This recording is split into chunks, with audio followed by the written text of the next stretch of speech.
Olá, olá, olá! Bom dia, boa tarde, boa noite, depende aí do lugar do mundo onde você está, ou do planeta Terra. E do horário? Exatamente. E hoje o nosso tema é Elementos de um livro digital. Elementos de um livro digital, como diria Gil Gomes.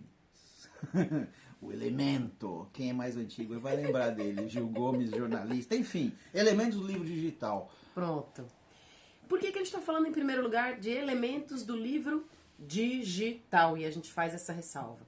Porque embora a grande maioria dos elementos seja comum entre o físico e o digital, tem duas ou três coisinhas ali no no livro digital que são específicos do digital e que são muito legais de conhecer. A maior parte das pessoas não conhece e acaba não explorando esse elemento dentro do livro e perde um recurso muito bacana. Exatamente. Então nós vamos falar também sobre a estrutura e como que é essa estrutura então do livro digital.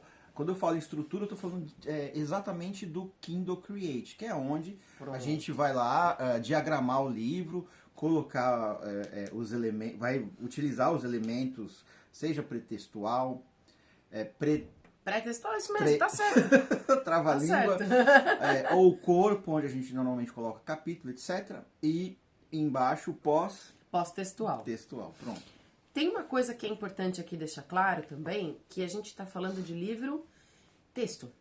Parece meio besta falar isso, mas é porque como tem livro ilustrado, tem quadrinhos, tal, a gente não tá falando desse tipo de livro, tá bom? Exatamente. A gente tá falando especificamente de livro de texto, é bom Livro também fazer de texto. essa... Não que você não possa colocar imagem Isso. no seu livro digital que tem texto, que não é uma revista em quadrinhos, que não é um livro Isso. infantil com muita ilustração.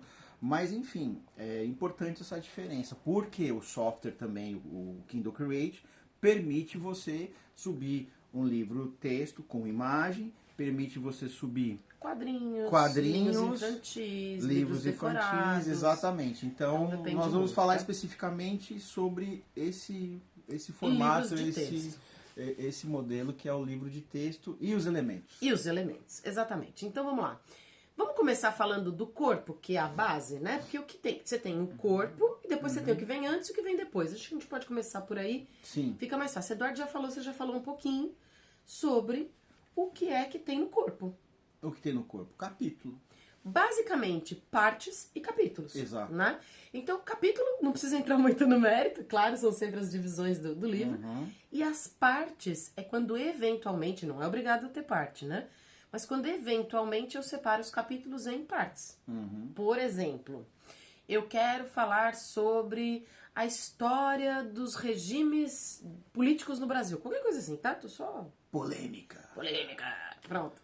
E aí o que eu faço? Eu ponho lá a aérea, por exemplo, eu vou dividir então a história do Brasil, os 500 e poucos anos, né, de constituição, ou desde o descobrimento do Brasil até hoje.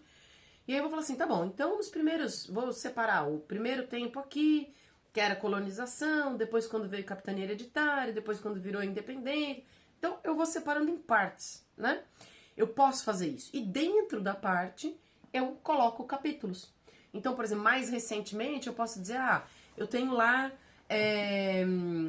o Brasil depois das diretas já, o Brasil entre diretas já e não sei o quê.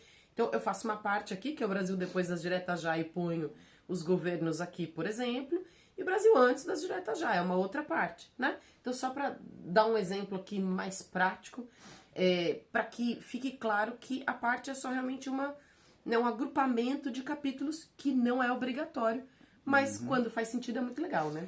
Exatamente. Tarefas. Entra nessa parte também ou não? Como assim tarefas? Fala Por mais exemplo, eu dentro de um capítulo, eu tenho tarefas no final. Lá no final eu vou relacionar tarefas.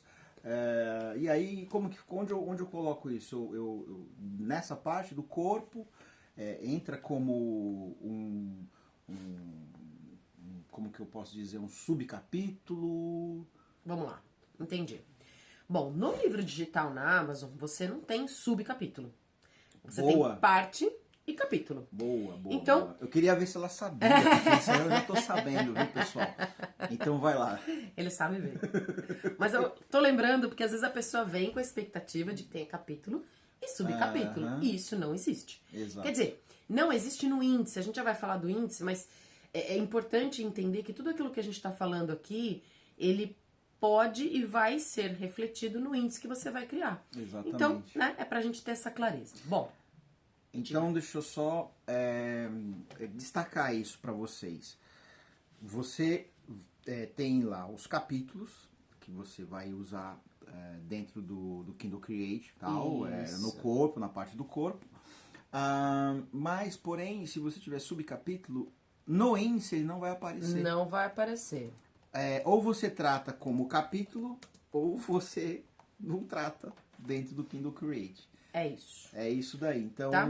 Mas não fica triste, não, faz parte. Não fica chateado. É isso mesmo. É parte do jogo. Mas assim olha, mesmo. O que o Eduardo falou, o que você perguntou, foi muito importante. Porque você falou assim, olha, tarefa. Onde é que eu boto tarefa, né? Então, peraí. Ele tá entrando no mérito que é assim, qual que é a estrutura dentro do capítulo, certo? Exatamente. E aí, quer dizer, sim ou não, tá? Porque também é uma pegadinha, uma pergunta com pegadinha, você já vai saber por quê. Porque depende. Se você tem uma tarefa por capítulo, você vai botar dentro do capítulo, certo? E aí você vai botar, se é uma tarefa por capítulo, normalmente você vai botar no fim do capítulo. É uma tarefa por subcapítulo, então você vai botar no fim de cada subcapítulo. Isso. Né? Agora, se é uma tarefa no livro, ou não é exatamente uma tarefa, mas, por exemplo, olha, eu quero deixar pro meu leitor um checklist que eu mencione em algum lugar, uma tabela de consulta para que dentro do livro a pessoa possa usar, né? De repente tem lá, exemplo bem bobinho, né? Vou colocar a tabela periódica de química, porque enquanto eu for lendo os capítulos, eu quero que o leitor, né, que o leitor leia os capítulos, eu quero que ele tenha em mãos aquela tabela periódica. Então, quando for assim, eu não vou colocar no fim do capítulo, eu vou colocar numa coisa chamada anexos, que vai nos pós-textuais. Legal. Então, depende do que você quer fazer, entendeu? Tem opções. Claro, você vai escolher aquilo que vai fazer mais sentido, não só para você, mas que vai facilitar o uso do seu querido leitor, né? Porque a gente tá aqui para escrever livro para quem mesmo? Leitor.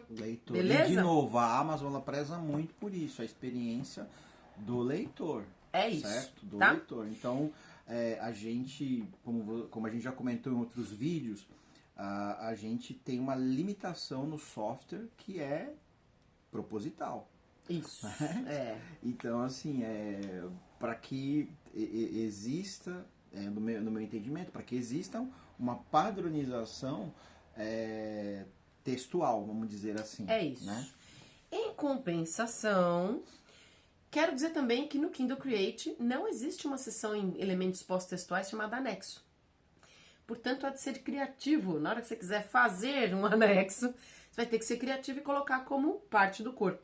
Tá? Ou se não, utilizar a página... A página padrão. né? Ou você vai usar ali, ou você vai usar... Aí depende muito de como você quer estruturar a diagramação. Mas... seria o acréscimo de um capítulo. Isso, é como se fosse um capítulo extra, exatamente. Então, mas só para você entender que, assim, mesmo com as limitações do Kindle Create, a gente trabalha com criatividade. A gente é Brasil. Né? Porque a ideia é chegar no melhor resultado para o nosso leitor. Ponto. Bom, o que mais? Que mais? Já falou do corpo. Já falamos do corpo, você falou um pouco do pré-textual. Não, a gente não falou do pré. Não falou? Não. Então, fala do pré. Fala do pré. Então, olha só, pré-textuais. Vamos pensar no livro quando ele começa? Porque pré é o que vem antes, né?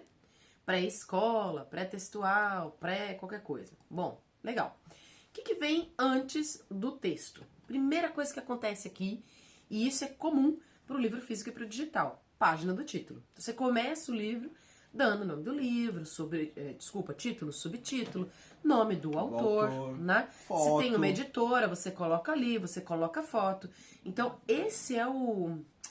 Nossa, eu vou usar uma expressão tão velha, mas assim, é o cartão de visita do livro. É o cartão... depois da capa, porque é a primeira coisa que você abre ali, é a página do título. Mas não tem que pôr a capa aqui?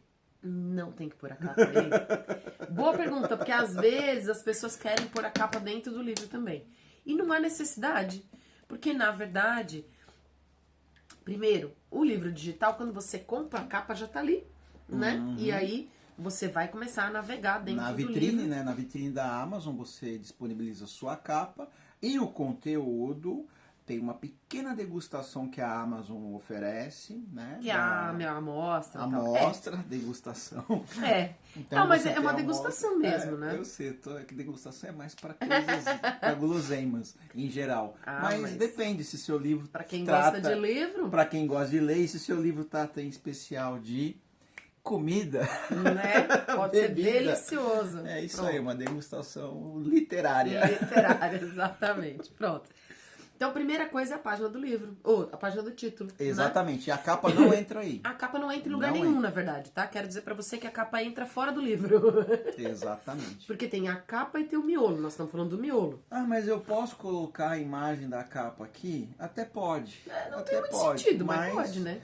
É, É assim, você pode fazer um monte de coisas entre você, o que você quer fazer e o que tem sentido pro seu leitor ou para uma estrutura tradicional. E aqui quando eu tô falando de tradicional, eu não tô falando de tradição no sentido de regra fixa. Eu tô falando de sentido como experiência mesmo, né? Como formato de mercado e tal. Claro que tem coisa que você vai fazer que é disruptiva, você vai fazer de propósito pra quebrar o padrão. Tudo bem. Mas não é disso que eu tô falando. Tem a diferença entre ser disruptivo e a gente ser só teimoso, né? Às vezes a gente quer botar uma coisa porque a gente... Segundo elemento pré-textual. Direitos autorais. Direitos que no autorais. livro físico chama-se ficha catalográfica, mas é rigorosamente a mesmíssima coisa, tá? Lembrando que no livro digital, como você não precisa de registro do livro, ISBN, etc., o que você vai colocar nos direitos autorais não é necessariamente o número do ISBN. E se você não sabe o que é ISBN, bota aqui nos comentários. Se você também não sabe como fazer o ISBN ou para que serve, bota aqui nos comentários que a gente faz um outro vídeo falando sobre isso no futuro. Bom, então... Para que servem os direitos autorais? Para quê? Para que quando a pessoa abra o livro, ela saiba a quem pertence aquele conteúdo, tá? Então, ali você vai botar o nome do autor, eventualmente se tem uma editora, o nome da editora. Claro, se ela tiver direito autoral sobre o livro, né? Senão você não precisa pôr. Você vai pôr ali também os créditos de quem fez cada coisa. Então, por exemplo, eu tenho o colega que fez a capa. Eu tenho o colega que fez a revisão. Né? Eu tenho o colega que fez a tradução. Diagramação. Enfim, e aí... Ou colaboração diversa. Sei lá, não importa. Ali eu vou colocar todas as pessoas que participaram da concepção e da construção do livro, né? Para dar os créditos adequados. É isso. Isso normalmente a gente coloca uma frase antes que é ficha técnica. Ficha técnica. Pronto, né? Eu costumo usar assim, ficha técnica e aí capa, revisão. Vou espirrar.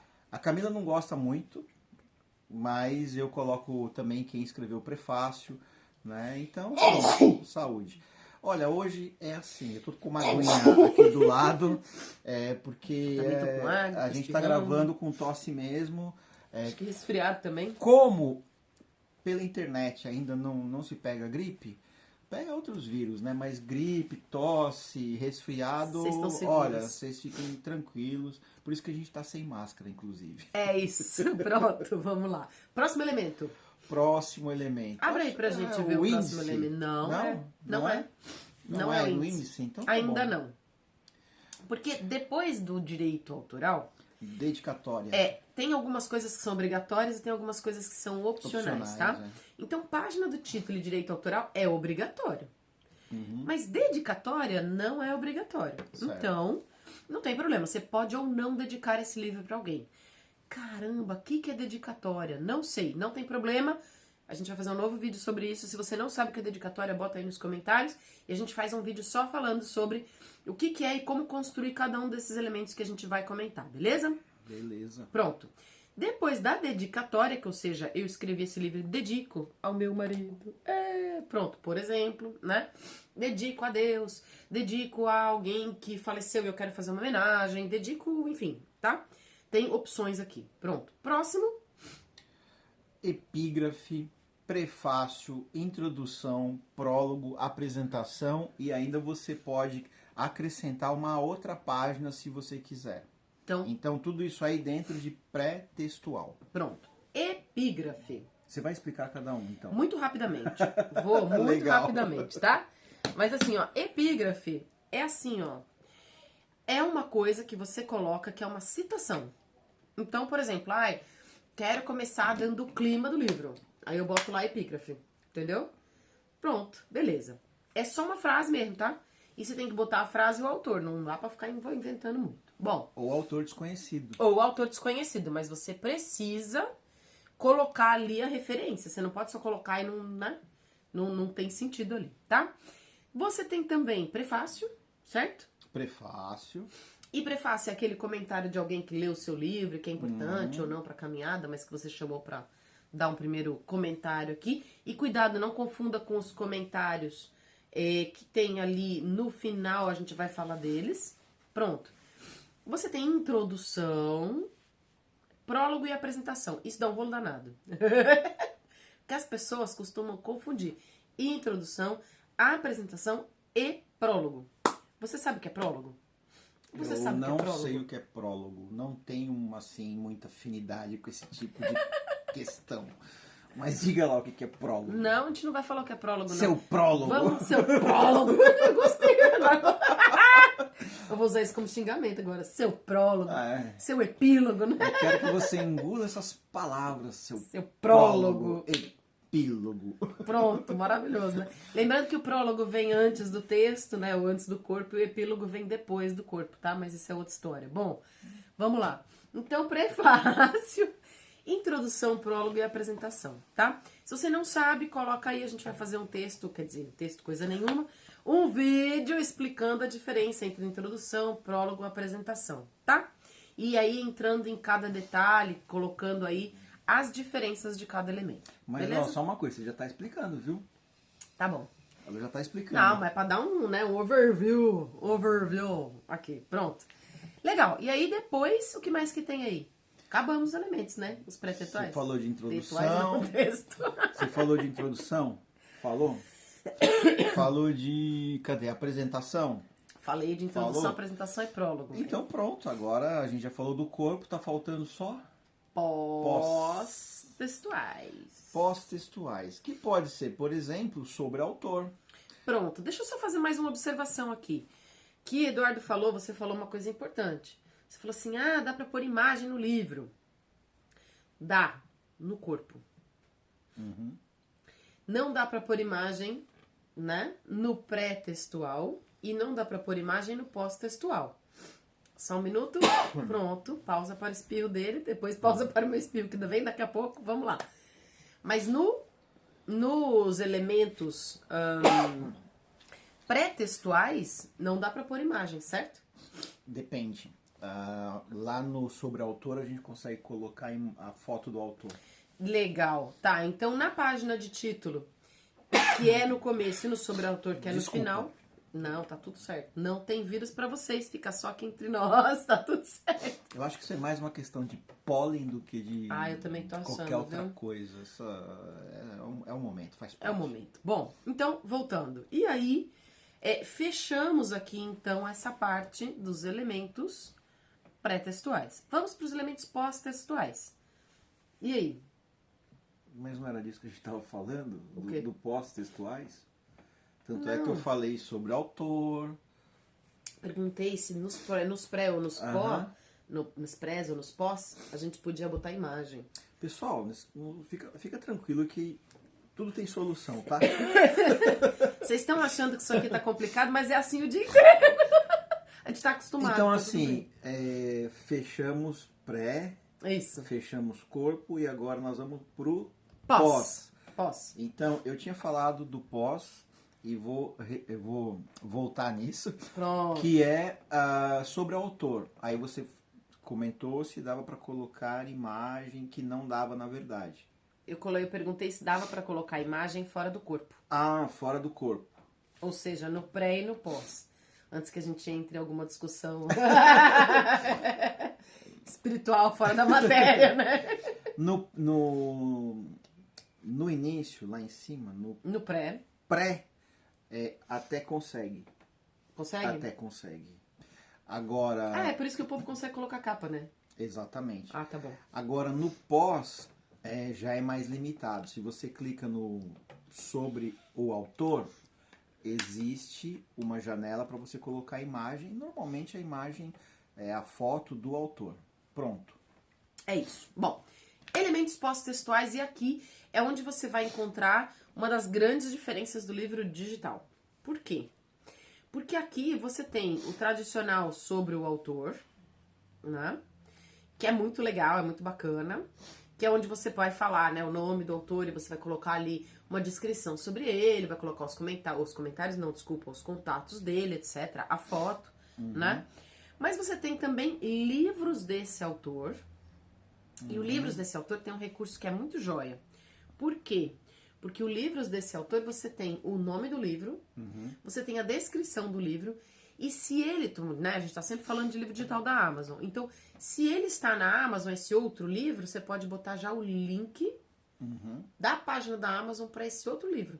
É isso aí. Então a pessoa já tá no fim desse livro aqui, já pode emendar para comprar o outro, e, entendeu? Com um clique. Com um clique. Mesma coisa, os livros desta série, que são duas coisas diferentes. Às vezes a pessoa tem uma série de livros, né? E aí, série no sentido de que, ó, coleção, vagalume, né?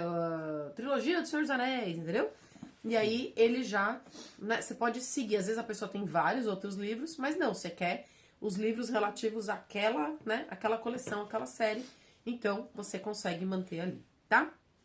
Bom, vamos lá. Fora disso, você tem elogios ao autor. O que são os elogios ao autor? Nossa, seu cabelo é bonito. Gostei da sua cutis. Não é isso? Não. Desculpa. Espera aí que Podia ser, mas não é. eu bati aqui no...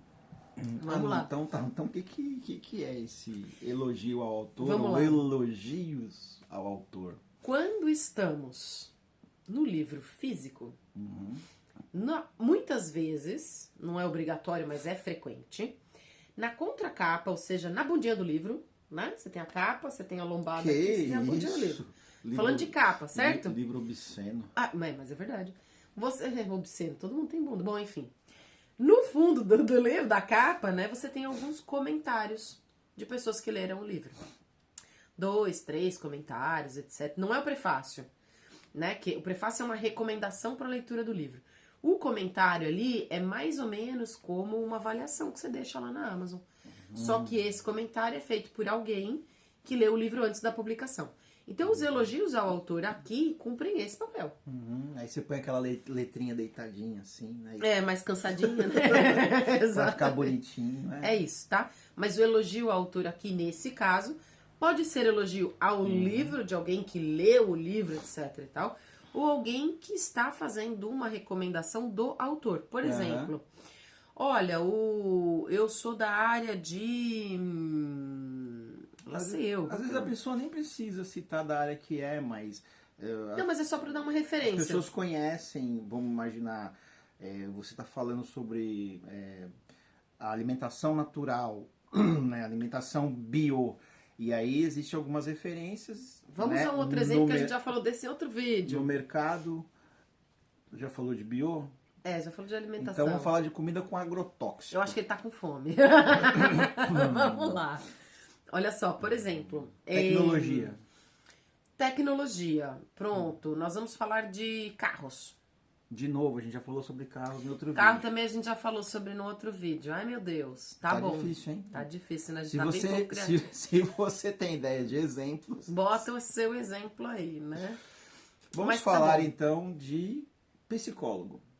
Não falamos ainda de psicólogo. Tá? Falamos? Não.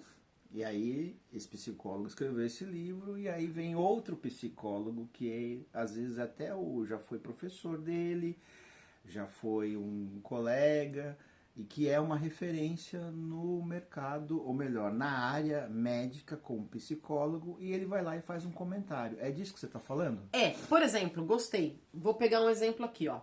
Por exemplo, se você pegar alguns dos meus livros, desculpa, ou boa parte dos meus livros, eles falam sobre cura da alma, cura de emoções, enfim.